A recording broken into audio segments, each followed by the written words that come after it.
What makes business partnerships go bad?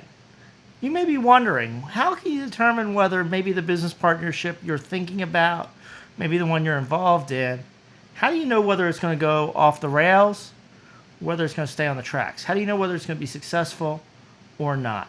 Let's take a look at what differentiates them. One big thing is whether there are upfront agreements among the partners about how things are going to work within the partnership. Most of the time, when a partnership goes bad, there are different expectations. One partnership member thinks that they're putting in a lot more effort than the other. One thinks they put in the money and that's what really matters. Or maybe each of them think that their unique skills and the things they deliver to the business are disproportionately valuable compared to what the other partners do. Maybe they haven't built a mechanism to get through disagreements. We see this a lot with 50-50 partnerships or 25-25-25% ownership partnerships. Any partnership where things are divided equally, and generally we have an even number of partners, we can get into some very interesting situations because they didn't do the work to think about how voting would happen and how disagreements would be broke. What you often need in these even divided power situations is an outside person who can come in and break a deadlock. That might be a third or fifth board member who's not an owner, who's kind of the independent person. Of course, finding somebody to step into that role may be a challenge of its own because a lot of experienced board members will understand being the third or fifth person in the partnership is going to put them into that tie-breaking position.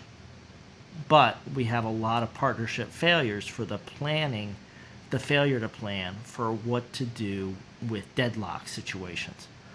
Also, we see a lot of partnerships fail because they don't anticipate a change in circumstances, a change in life.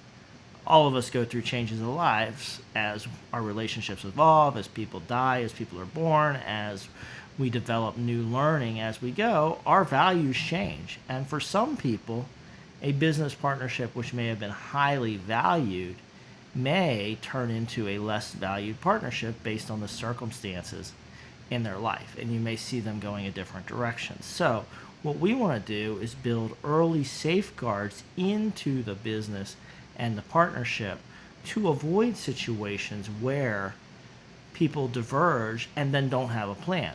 It's fine for people to diverge, and in fact, we cannot stop it generally with partnership documents. But what we can do is have a plan in place for when people go different directions to make sure that the partnership, the business survives, and the business value survives. Because the last thing we want is people to start disagreeing and to destroy the power of the partnership and destroy the value of the partnership. We have a lot of past videos about that. I suggest you go check out our library and subscribe to this channel because we'll have more videos coming up about partnerships, growing your business, and the future of business. Make sure you subscribe, join me in the comments, but remember, YouTube comments are not confidential, so don't place any confidential information in there. But do place your general questions because we are often inspired for video topics from comments. All right, thanks for tuning in today, folks. Look forward to seeing you for another video soon.